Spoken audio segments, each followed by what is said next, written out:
My name is Gabriella Perkins. I'm a Drive Electric Colorado coach for the Denver metro region. So I'm excited to be presenting this here for you guys today. We're doing an EV 101 workshop, and then we'll have some EVs in the plaza outside of the Student Center at Mines from 1 to 2 p.m. So if you're around, stop by and check it out. Some of the EVs that are featured in today's session will be on site, so it should be a good time.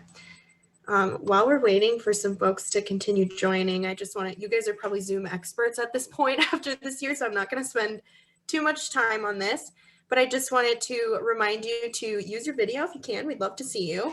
And then use the chat box to ask your questions or network. If you're in our virtual session, just send them to the person, or in the in-person session, since we have this also screening in room 241. In the Berthoud building, you can just send those questions to Tyler in the room, and he can put it in the chat for me, and we'll go ahead and read them aloud and get everything answered for you. And then try to keep yourself muted unless you're speaking. That way we don't have any weird background noise or interference. And then also this webinar is recorded. I just wanted to let you know, so we will post it somewhere later. Okay, I wanted to go over today's agenda. It's Happy Earth Week. Yesterday was Earth Day, so it's kind of an Earth Week for us here. So we're really excited to celebrate some of this with you and talk a little bit about electric vehicles. So first, I'm going to do some introduction and stage setting, which is what I'm doing now. And then I'll go into an electric vehicle 101 just to give you an overview of electric vehicles. And then I'll talk a little bit about tax credits and incentives. And then we have a really fun ride and drive video with President PCJ and some of the Mines faculty from the administrative office came and hung out with us for a day and test drove some EVs. So we're excited to show you how that went and hear from them about what they thought about those EVs. So that was a good time. And then I will have I have a representative today from Xcel Energy here to talk about EVs, EV charging and chargers. And then we have a Q&A session after where you can get all your questions answered, but feel free to put them in the chat throughout and use it as a networking area as well. I'd like to facilitate some good discussion in there about what we're talking about today. Cool. Okay, so if you have a phone with you, if you could pull it out and just hold your camera up on this, we're going to take a brief survey about electric vehicles just to kind of test your knowledge and see what your kind of introductory knowledge is on electric vehicles. And we'll compare it. We have one more at the end of the session as well, another QR code, and we'll compare those results and just see how it went. So I will give you guys a minute to take this survey. Looks like we had some of the people join us from Berthoud. So hello to our in-person folks. We're excited to see you.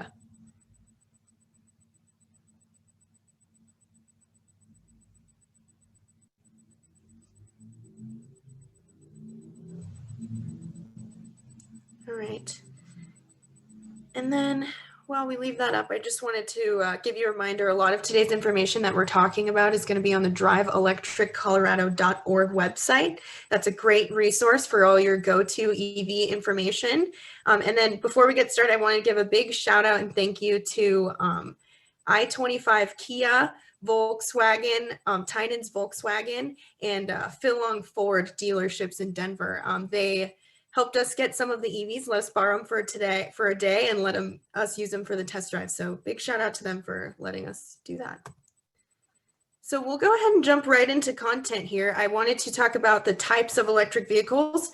You probably have heard about all these different types. I just wanted to explain the differences there for you so that you're kind of aware of, if you're going out and shopping and talking to people about EVs, what the differences between all these are and what that means. So you'll typically hear hybrid, plug-in hybrid, or a PHEV. That's a plug-in hybrid electric vehicle. Or there's 100% all electric. You hear battery electric vehicle. So the differences between those: a hybrid, it has a gas tank that energy from the gas tank is used to charge the batteries, which is then, so there's emissions coming out of it all the time. It's less so than there is with a gas conventional vehicle because there's batteries and a tank that are both operating simultaneously. So there's a lot less emissions than you would off of a full gas tank. But there's still emissions coming out of it all the time. A plug-in hybrid vehicle is a little bit different, or a PHEV. With the PHEV, there's an option to run on the 100% battery electric system. So the range on it is typically between like 30 and 60 miles, you'll see a lot of the time. So you can set it to run fully electric on that battery system that's on there, but then you can also switch over to your gas tank to use that if you need to. So there's a little bit of emissions involved, but you can eliminate it entirely if you keep the batteries charged and operate off of that system. So we consider plug-in hybrids and electric vehicles zero emission vehicles because they give you the option to run fully zero emissions. Then there's 100% electric vehicles. Those are 100% zero emissions, as I just said, and they run exclusively off a battery system. So you'll see that just the range between those varies greatly depending on what models, but those are the big true zero emitters in the EV space. So let's see here. I wanted to quickly give you an overview when people are asking me like why electric vehicles. These are my top 4 go-to reasons. My number 1 is that it's a clean alternative. It's a clean alternative compared to your gas or diesel vehicle that you would use. And then cost savings, there's less maintenance involved in taking care of an electric vehicle. You have to do a lot less brake maintenance because of regen. There's no oil changes, no band changes. I mean, you still have tires and things like that, but so much less maintenance, and so that you save money over the life of the vehicle. And then domestic energy independence. That's just we're not having to rely as heavily on foreign fuels by not having to fuel at the gas station. And then the fun factor, I think you get like a really high-tech fun experience when you drive an electric vehicle. Some of them are really high-techy, some of them more so like a conventional vehicle that we're used to, but they are fun to drive and they're quiet and just a little bit of a different experience. So I think if you haven't tried one, I recommend doing it because it's fun.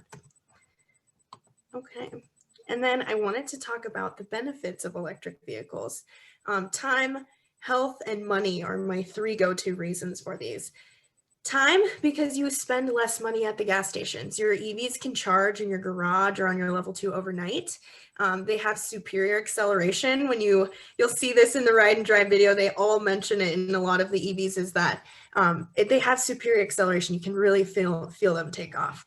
Less time waiting for heat in the winter. A lot of EVs can precondition themselves, so they heat up a lot quicker, and that makes less time for you to have to wait in your cold car in the morning for it to heat up, which is nice, or for it to cool down in the summer because it can get hot as well. Health, reduced exposure to benzene and other volatile organic compounds at the gas station. We've all been at a gas station or behind a conventional vehicle, and that smell that comes out of it, it doesn't smell healthy, and it's not. Your engine runs quieter, and so just being conscious of like the health benefits of not having to breathe in pollutants coming out of the back of a tailpipe is something to definitely think and talk about. And then money, lower maintenance because of no oil changes. The cost of powering a vehicle is far lower per mile driven. Electricity is just cheaper than gas. It's like, we're going to go over it later in the charging section, but it's so much cheaper than gas. I think that's a big draw for people as well. All right. And then next, I wanted to talk a little bit about the driving qualities of EVs.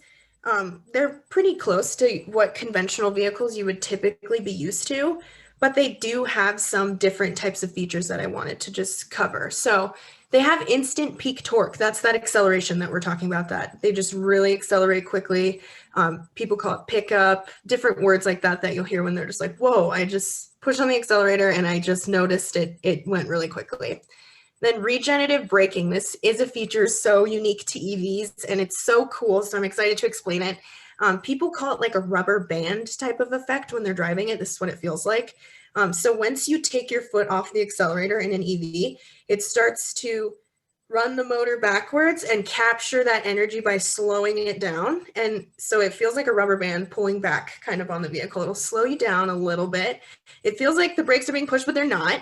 And that energy is stored and put back into your battery. They can capture it and put it back into the battery. So it's really interesting because sometimes if you're going, we saw this really fun sample video on YouTube of these guys driving downhill Pikes Peak Mountain in an EV.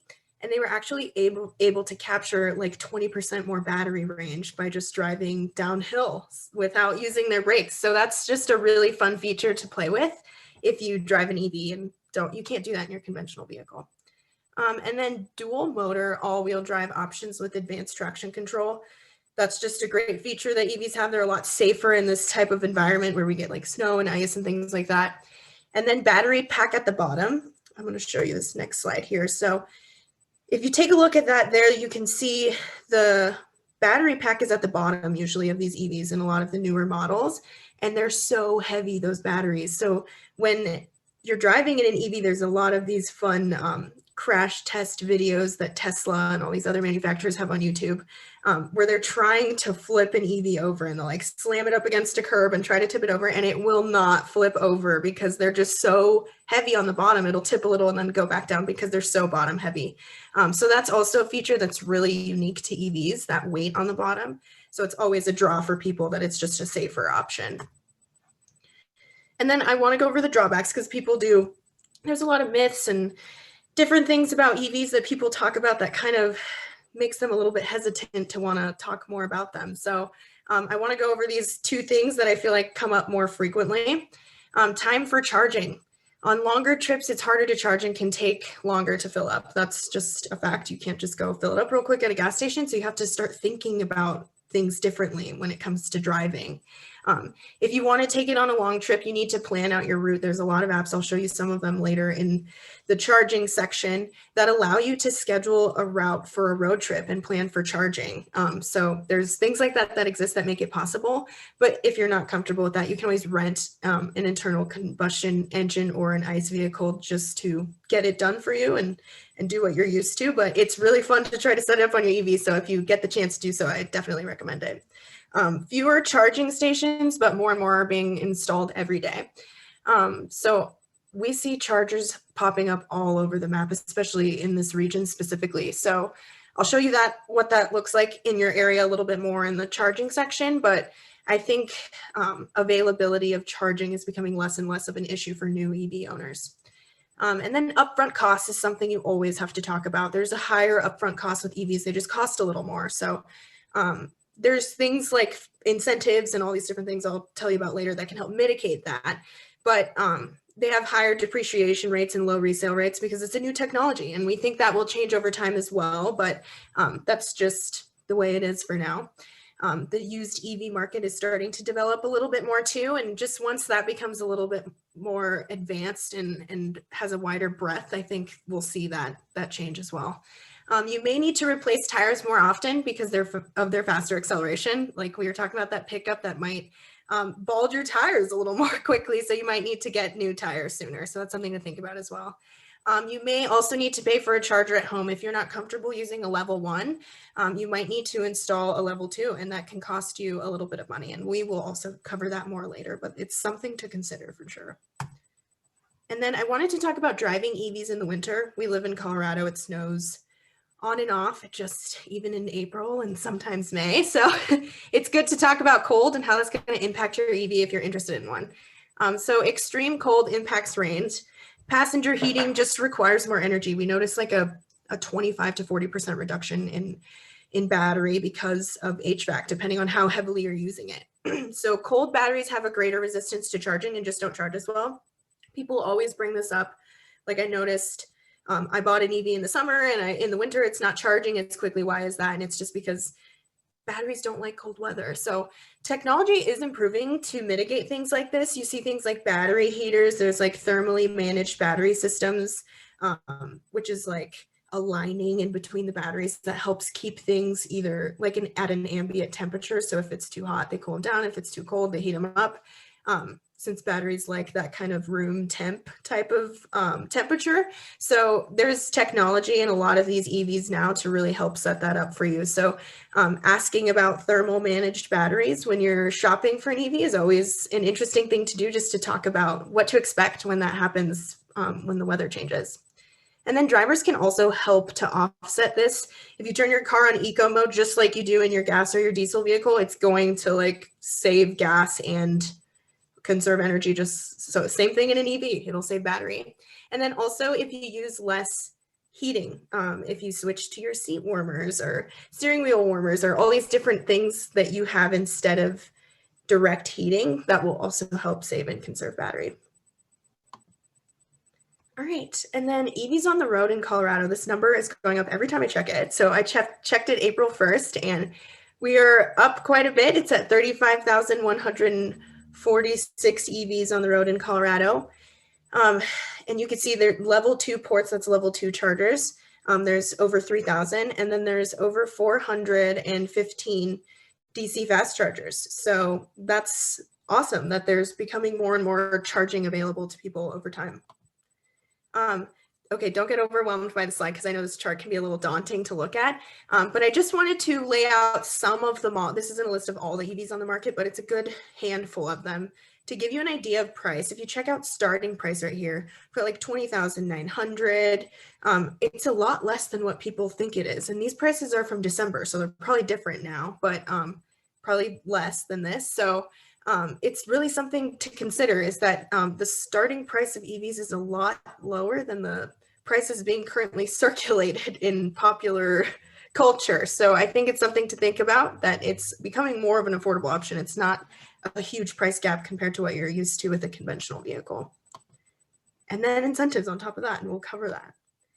So I wanted, the EV space has all of these awesome developments and things going on. There's so many models and different things becoming available. So I just wanted to touch on that because there's a lot of things coming out soon. So there's a lot to be excited about.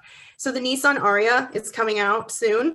The Mazda MX-30, the Audi Q4 e-tron. Audi already has an e-tron, but this is their crossover style of that vehicle. So more of a family style. The Kia EV6, this is their second EV to their family lineup there that they've got. The Niro was their first EV, and they have a plug-in hybrid option of the Niro as well. That's featured in the video, so looking forward to check that out, and hopefully their EV6 is a nice follow-up vehicle. I'm looking forward to see what that's about. And then BMW is coming out with the iX3, and then Mercedes-Benz is coming out with the EQA. So those are interesting models to keep an eye out for. And then pickup trucks. I think a lot of people are like, what about trucks and EVs? We need some more of that. So development in a lot of these and release of these vehicles has been delayed due to COVID. So I think a lot of these were set to be released in 2021, and a lot of them are still set to be released this year, but just pushed out a little bit further. So there's a lot of stuff going on in this space. So a lot to look forward to. Ford has an electric F-150 coming out. The Nikola Badger, the Bollinger B2. Atlas has that really interesting truck. Rivian, the Tesla Cybertruck. I know everyone's been excited about that. And also the Lordstown Endurance has had some good hype around it. And then GMC just came out with their electric Hummer, and they are coming out with the truck version as well. So that is awesome. Okay, I'm going to go over some incentives to show you what kind of money you can save when purchasing an EV, or where some funding opportunities can lie for you. Let's see. So the first one's the Colorado State Tax Credit. So this applies to all EV models. So you can visit driveelectriccolorado.org for more information on all of these incentives I'm about to list off for you here. So in the state of Colorado, you get $2,500 when you buy an EV, a new one. So that's just something to be excited about and look forward to. This tax incentive rolls over. You can claim this on your state tax credit, or on your state tax return. So you will want to talk to your tax advisor on how to access this credit. And sometimes the dealers can help with this too. Sometimes they'll just take the price off the top. So you'll just want to talk to your dealer and say, what's the deal with my tax credit? And they can give you more information as well. And the federal tax credit, you can get up to $7,500 for qualifying manufacturers. So GM and Tesla have phased out, and Nissan is also phasing out, but this will change because the phase out numbers are changing. There's all these things changing. So keep an eye on it and definitely ask regardless of the model that you're planning on purchasing. This tax incentive does not roll over, and that amount is dependent on how much the purchaser pays in federal taxes. So you can get up to $7,500, but you'll want to do a little bit of work with your tax advisor to figure out how much you're actually eligible for. Okay. And then the federal government also offers a charger tax credit for folks. So anyone who purchases and installs a charger for their residence can be eligible to receive a federal tax credit of up to $1,000. This can be claimed on your federal tax return, so you'll want to talk to your tax advisor about how to access that tax credit if you've installed a charger. And then one other thing I wanted to talk to you about, it's a really interesting project I work on in terms of funding. It's the Charge Ahead Colorado grant. So this grant is for apartment complexes, condos, any multifamily residency really, or workplace. If you have like a family member or partner or someone you know that has a business that could use an EV charger, or they've talked to you about it, send them our way. My information is down here below. I help coach people on these grants to access this funding. You can get up to $9,000 for a level 2 and up to $30,000 for a level 3 DC fast charger. So if you put us in touch with the property manager or owner, we're happy to help connect them with these sources of funding and get them rolling on the process. It's a great way to get some more charging throughout Colorado. So if you know anybody, please send them my way. And then finally, our ride and drive video with President PCJ and some of the Minds faculty. So I'm gonna share this here. Make sure I can share my sound. Okay. All right, so we're gonna take a look at this video here and some of the EVs featured in this. And then after that, Excel will join us to talk about some charging.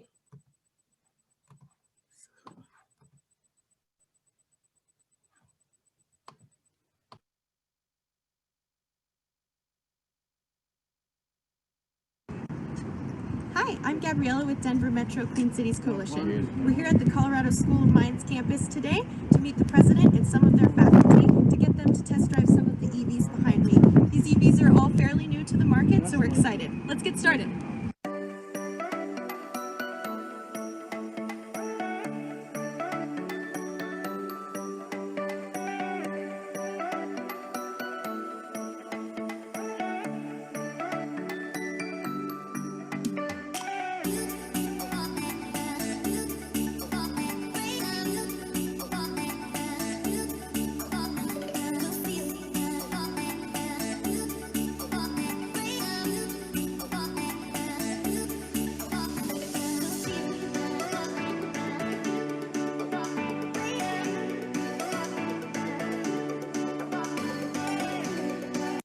Hi, I'm Paul Johnson, President of Colorado School of Mines, and I'm here with Denver Metro Clean Cities, and we're going to test drive some EVs for Earth Day. Hi, I'm Rick Holtz, the Provost at the Colorado School of Mines. Hi, I'm Gary Bowersock. I'm the Associate Vice President for Infrastructure and Operations here at the Colorado School of Mines. Hi, my name is Dan Fox. I'm the Vice President of Student Life here at Colorado School of Mines.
It's driving pretty smooth so far. I like the range on it. There's this kind of mental thing of being over 300 miles of range. I think for a lot of people who are interested in EVs or thinking about EVs, cars that have that, something over 300 are much more interesting to them. So technology looks kind of neat. I mean, to me, actually, it's sort of one of the beauties of electric vehicles, because they're quiet, is you can hear your music or whatever you listen to while you're driving much more fully.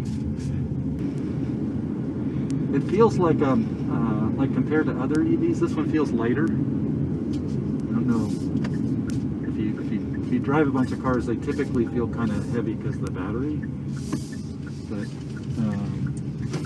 this one's sort of got a lighter car feel to it.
You know, when I first got my EV, my first EV, I used to stare at that mileage indicator the whole time I was driving, just because I was kind of like, because it doesn't change in the way that a gas gauge changes. You know, it responds to the style of your driving, whether you're going uphill or downhill, and you're always kind of worried about how far away you are from the next electric charging point or something. But eventually you kind of get to know your car and you get more comfortable, and I think as you become more aware of where all the charging points are,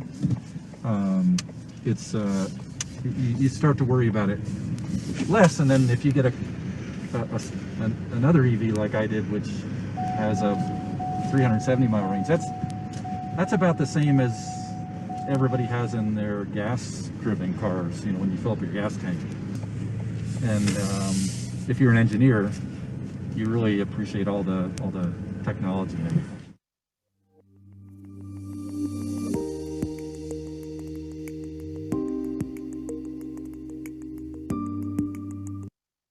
So I've been test driving the new Ford Mustang, and it's a great car. I drive an electric vehicle already. And so I'm sort of comparing the two to each other. But this one's pretty nice. Drives really smoothly. It sits higher than a lot of EVs, so it has a little bit more of an SUV feel to it. But the acceleration is very smooth. The regen is very smooth, and it's a lot of fun to drive. So I could see a lot of people buying this car. It certainly accelerates better than most gas vehicles that I've ever driven. Maybe we'll just go up around here. It handles beautifully. It feels like an SUV. The ride is nice. You don't even really have to use the brake. It really brakes for you, which is kind of neat. And that's something you have to get used to, I think. You know, the ride is very smooth, and the steering is nice and tight.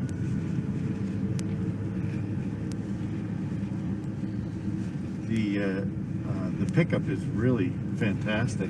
It's quiet, which is nice, and that's different from a gas-powered vehicle. But it's really true, as I'm driving now, I'm not touching the brake at all. I don't have to. If I take my foot off the gas, it really slows down. So you can tell the regenerative braking, which is a really nice feature, actually.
I love it. This is my first attempt at first try at an electric vehicle. It's extremely smooth. It accelerates really nice.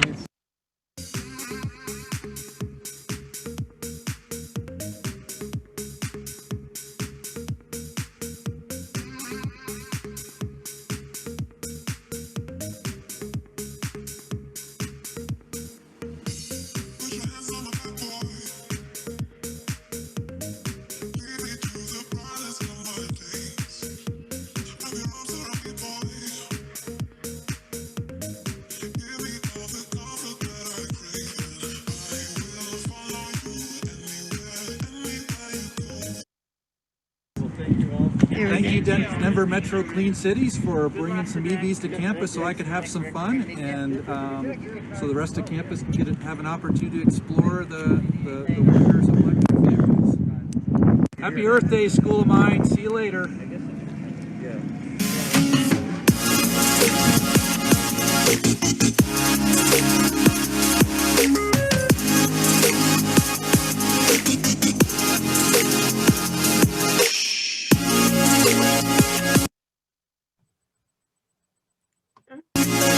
Whoops, let me get out of here. There we go. Okay, cool. So that was a really interesting video of them test driving some EVs. We got some really good feedback from them on their experience, and fortunately, I don't think any of them could make it to the call with us today, but that's okay. I think some of them might stop by the plaza today if you're able to, between 1 and 2 p.m. So here in like the next 25-ish minutes, step out to the plaza at the Student Center, and we'll have some EVs out there on site for the next hour for you to take a look at. We'll have the Mach-E from the video featured and the Kia Niro, and then we'll also have a Tesla. So if you're around, come check it out. It should be fun. All right, so I wanted to introduce my partner Neil with Xcel Energy. He's here today to talk to you guys a little bit about charging and chargers. You can take it away, Neil. Awesome. Thanks, Gabrielle. Nice to meet you all today, and thanks for being here with us. My name is Neil Callanan. I'm an electric vehicle product manager for Xcel Energy, and I work on our electric transportation team. So we're really excited about electric transportation at Xcel Energy. Last year, we put forward an ambitious vision for EVs to support 1.5 million vehicles on the road by 2030, and that sits right alongside our carbon-free mission and vision to be carbon-free by 2050. So as we continue to invest in renewables and clean technologies, you know, the grid in our generation fleet will become cleaner and cleaner, and so will transportation as more people adopt electric vehicles. So those two sit side by side, and we're really excited for the future ahead of us here and for the state of Colorado. So yeah, I'm here to talk a little bit about electric vehicle charging. You know, the programs that we have coming up in Colorado, and you know, how we're trying to make things really easy for folks to charge and drive electric. As you know, Gabrielle, you laid out a lot of context for, you know, charging, how this industry is working right now, and there's a lot of considerations and things to be aware of when transitioning to an electric vehicle, and some of the nuance that goes into figuring out how to charge your vehicle at home. And it sounds daunting, I think, at first with a lot of new technologies, but in reality, it's fairly straightforward. And in Xcel Energy, we're here to help with that. So yeah, we can move to the next slide. Great. So just as I was saying, you know, it sounds a little bit daunting at first, just because it's a new technology, it's a new way of fueling, and it's a new, you know, fuel source. But in reality, it's pretty much the same thing. The only differences between gas and electric is you're just getting your fuel at a different place.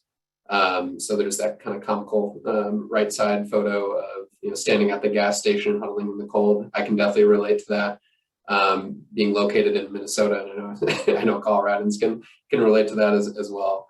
But you know, driving electric makes it a lot more simple to fuel your vehicle and rely on fuel for transportation. You know, the new gas station basically becomes your home if you're driving an electric vehicle. Studies show that over 80% of all vehicle charging take place at the home or even where the vehicle is dwelling. And so it's really simple and easy to charge your vehicle when you fall asleep at night, and your vehicle charges overnight while you sleep. You wake up and it's fueled up and ready to go. So that image on the left definitely depicts the convenience and the pleasure of charging in your own garage or wherever you're parking your vehicle at your residence. Can move to the next slide.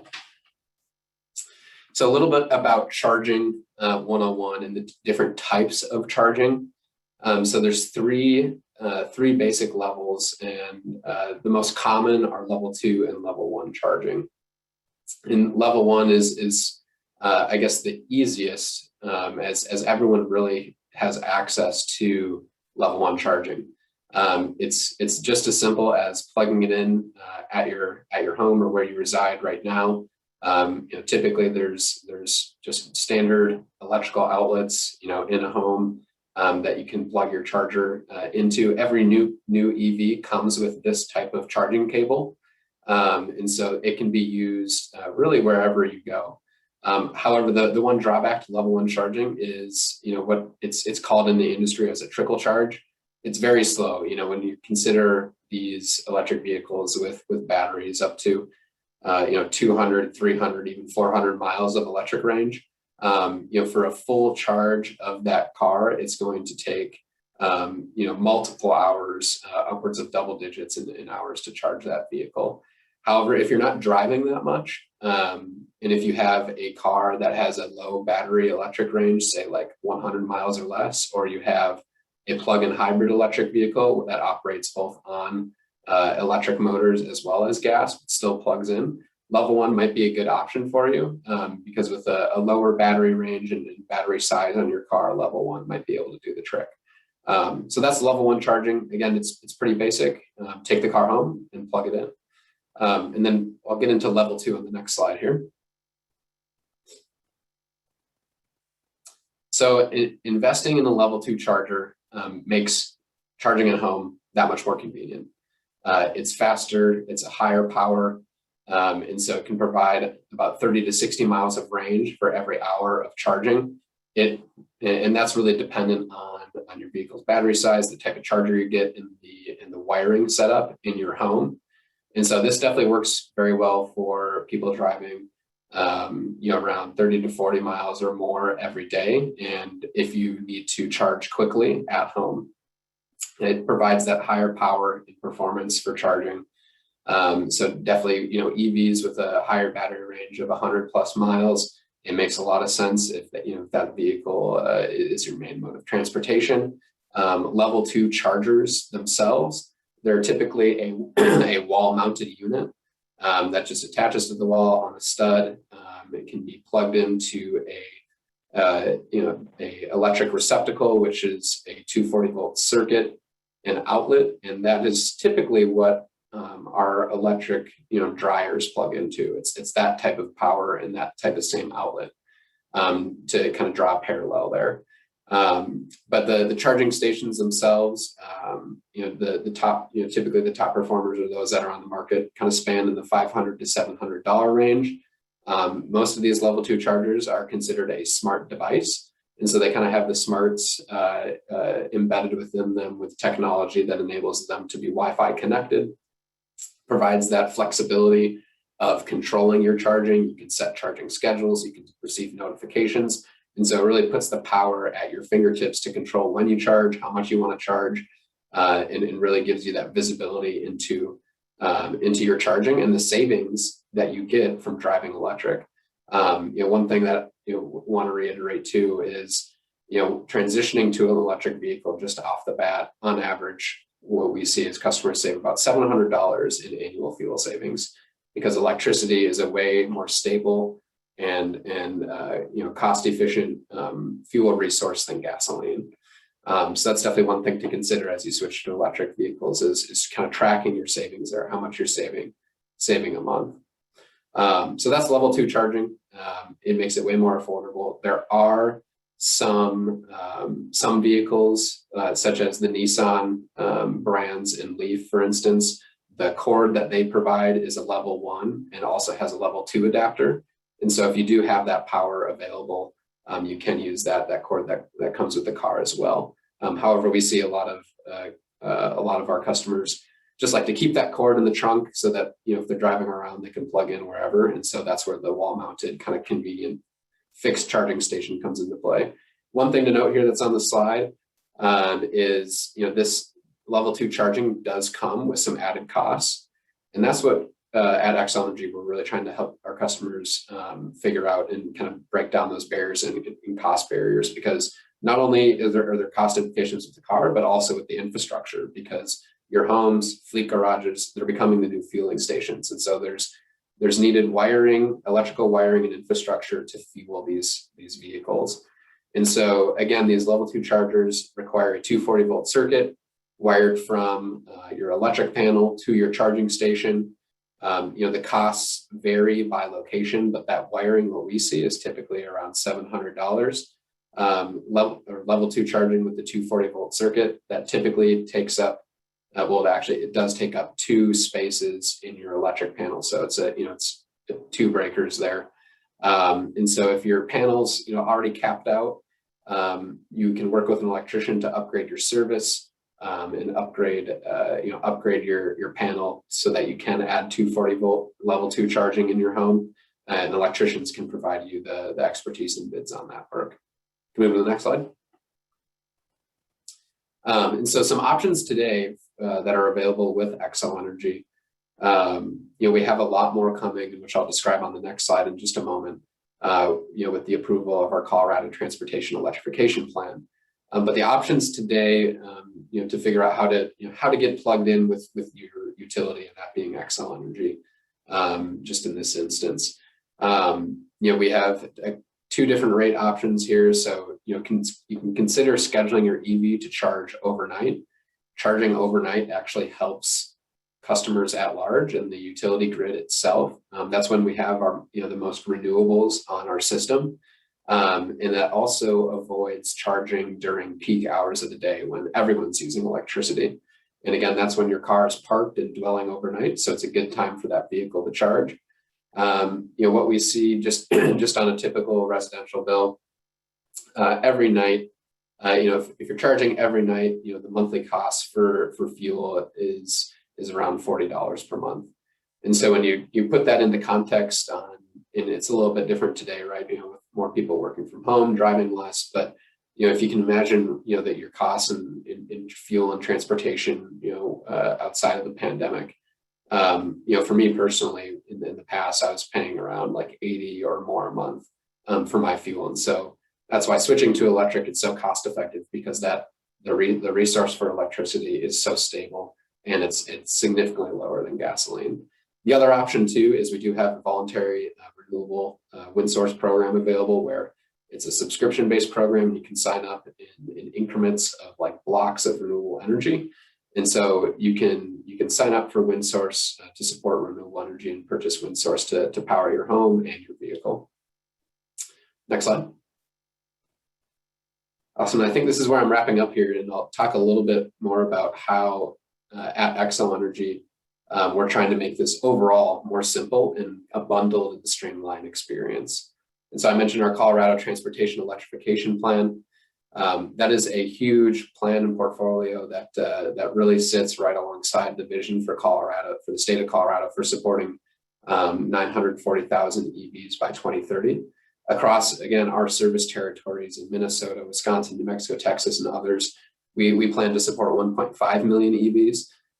Both aggressive goals, and we're really super excited to meet those goals and come 2030.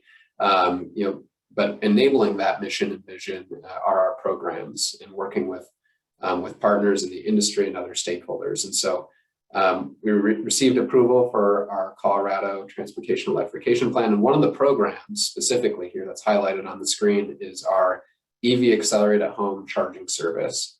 Where we're really trying to remove the hassle factor of figuring out how to charge in your home, when to charge in your home, what type of equipment should I use, when am I going to charge it, how do I charge it? We'll take all those questions, bundle them into a service for a really streamlined approach. And so the schematic here is just showing a little, a very simple and basic view of like how this would look in a home, whether you're pretty much whether you're a residential single family home customer, or if you're maybe residing in a multifamily complex, such as an apartment or condo. But essentially here, what we're doing as a utility is providing this service to, own and operate, the service up to the meter. Again, going back to the 240 volt circuit and the required power. If customers need to install that circuit, we'll provide rebates up to $500 for that wiring. So lowering the upfront costs for customers to enable them to charge at home in a convenient and fast way is going to be important. We also have income qualified specific options as well, where we'll be providing rebates up to $1,300 for that wiring and the charger itself. And then moving farther on the right to in this schematic is the charger service, where we will there's an option for customers to own it themselves and figure that out for themselves.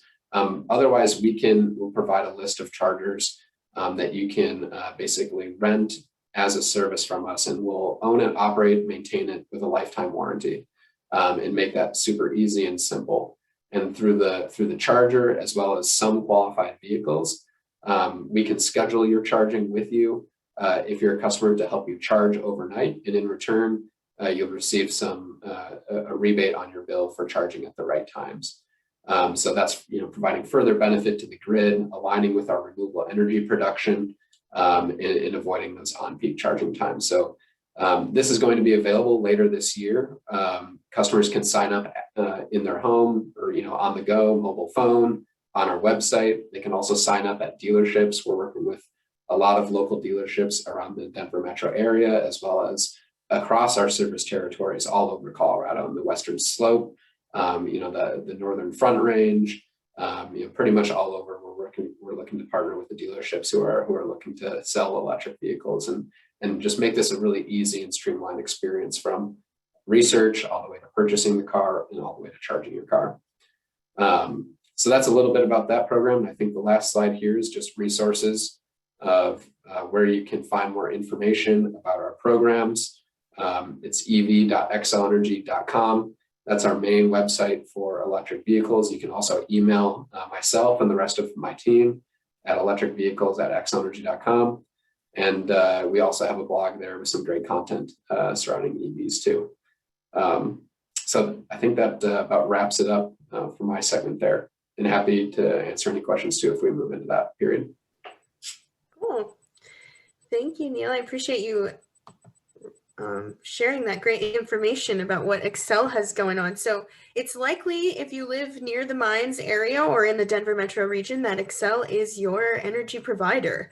If not, if you live outside of that region and you commute to mines, there is a great map with your utility likely located on there at driveelectriccolorado.org, and you can see what rebates are available to you there, any rebates or incentives. So thank you, Neil, for presenting. That was great information there. I'll leave the slide up for just one more second, and I'll send out a follow-up as well. So if you have any information or would like to connect with more of these resources, keep an eye out for that. We'll get that out to you soon. All right. So Neil did a great job at covering kind of residential charging and basic kind of charging levels. I'm going to talk to you a little bit about residential charging and kind of charging in the wild, meaning like away from your house, outdoors. So how far do you drive every day? Just kind of, that's just a rhetorical question, thinking about how much you drive from when you leave to your house. If you work from home or go to school from home, do you commute at all? How many miles are you driving to your errands back to where you live? All those things, keep those in mind. Like Neil had said, it's about 80 to 90% of charging occurs at home. And most Americans drive less than 40 miles a day. So that's something to consider when you're thinking about how much range you'll actually need in your EV, and when you're when you're concerned about things like range anxiety and things like that. Fast chargers, I'll touch briefly on those. Level 3 fast chargers, you typically see those along like highway corridors. They're not like residential chargers. They're a little bit too big to be installed residentially, but they are great for if you're coming off the highway from a road trip for a quick top off. You'll see a lot more level 3s at locations like that. For road trips, you can stop for like 20 to 30 minutes and get like a boost of charging to get you home. And then level 2 destination chargers can provide you a range boost while you work, dine, or shop. We're seeing more and more level 2 chargers pop up all over the place, like grocery stores, movie theaters, restaurants, all these things. So if you start gearing yourself up to think about, let me take a look at what's around me when I'm going to be there and get some opportunity charging, that'll help you think about things a little bit differently and have a little bit less range anxiety going into the realm of EVs. So I wanted to talk to you about public charging stations in the Denver metro area. A great resource I like to use, and I'll show you some others as well on the next slide, but plugshare.com is a really awesome resource. If you look that up, they have an app and you can just Google it. It'll show, you could type in your exact location or where you're going to be, and it'll show you all the charging that's available in that area. So you've got a plethora of level 2 and level 3 chargers here, and then you can click on one of those and it'll tell you like where the exact location is, how to get there, and then what type of charger it is.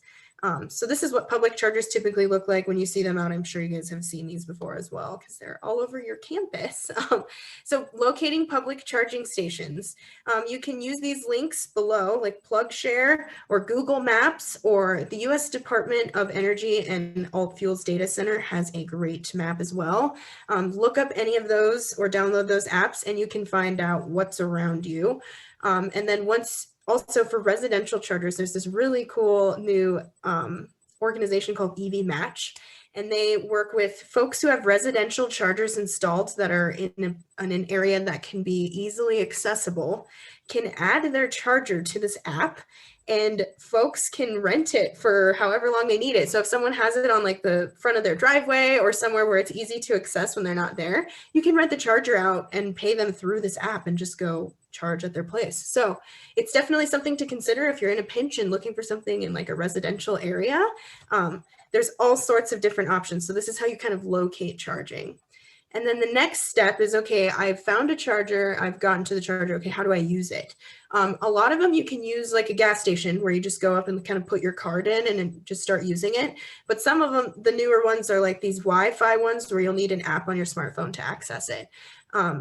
So if you go to a charger and it's either a Blink, a ChargePoint, Electrify America, EVgo, Plugstar, SEMA Connect, any of these, you just download those apps directly onto your phone and it'll have you kind of create a little profile, link your payment option, and you can like, you just hold your phone up to the app at like a ChargePoint charger and it will just unlock the charger and you can just start using it. So it's pretty easy. There's a lot of demos on how to do these on YouTube. So if you're confused, I definitely recommend Googling it. It's so easy to do. And then stop by your local dealership too. A lot of them have, if they have EVs on site, sometimes there's a really close level 2 charger and they can show you as well. So there's a lot of different ways to get demos. Call us. We're happy to go with you to a charger and show you how to use one as well. Wash our hands again, just from the plywood. Yeah. What we're thinking is. All right. And then, let's see, it looks like we have somebody. Okay. Thank you. Okay, so visit Drive Electric Colorado. This is the resource I've been reiterating this entire session, and I'm just going to share it with you one more time. So for all of today's content and more, you'll find on this website. We have EV deals from local dealerships. So if you're wondering what's on sale in my area, how do I figure this out, visit the website. You want to learn more about charging, or you're like, I'm interested in installing a residential charger, but I don't even know where to start. There's a guide on how to do that on the website. Incentives and utility rebates, like I just said after Neil's presentation, if you're outside of the Excel and you're looking for your utility and what they've got available for you, you can find that on the website as well. We've got a lot of information and contact info for EV clubs in Colorado to get connected with the EV community in your area. And then we have a list of EV events and we do a lot of fun blog posts. So there's a ton of EV myths out there and we've got this great Mythbusters kind of blog going where we debunk different things you hear about EVs in the space. So I recommend checking it out. It's a really fun blog. And then we'll just hop right into Q&A, but I also wanted to give you guys some time too. You could take a brief survey, an exit survey, so we can gauge your difference of opinion and such on EVs from the first survey that you took in the beginning. let us know. If you didn't get this, I'll send a follow-up email and we can always like resend you the code or the survey. So just wait for the follow-up if you didn't get one and you want to take it, and I can help you get access to that. I know, I don't know if our in-room folks got to see this, the pre-survey when it pulled up, so we can definitely get them access. All right. So I'm seeing some stuff in the chat here.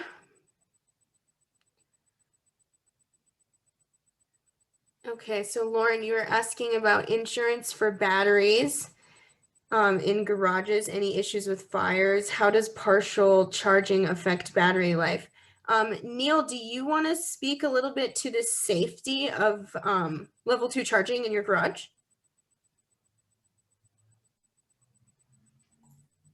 Yeah, sorry, just take a moment coming off mute. No worries. Yeah, the level 2 charging is definitely very safe at home. We typically recommend that level 2 chargers are installed and all the wiring is installed by a licensed and insured contractor to make sure that that installation is meeting code and up to snuff, so to speak, for all the safety and fire hazard requirements there. So in our programs, we are going to be contracting with locally qualified embedded electricians who are licensed and insured to ensure that all the work is done properly. As far as battery degradation as well, was that part of the question too, Gabrielle? Okay, yeah. So yeah, there's a lot of research and kind of myths and other studies out there too that talk on that subject. It's really similar to just like a gasoline car. It's really how well you maintain your vehicle, goes a long way. There's stories of electric vehicles who can make it to the 300 to 500,000 miles just on that single battery. Just like with any other gasoline car, where there's vehicles that can go that distance too. And so it's kind of luck of the draw with a lot of the manufacturing as well. There are also studies that show if you're consistently using fast charging, that higher powered charging for your main kind of fuel source, that does have a little bit higher implications on like how well your battery will perform, and will probably accelerate some of the degradation there. Just because there is such a high power, and if you're just imagining a rush of electrons, right, like into this battery, that does take a lot of energy.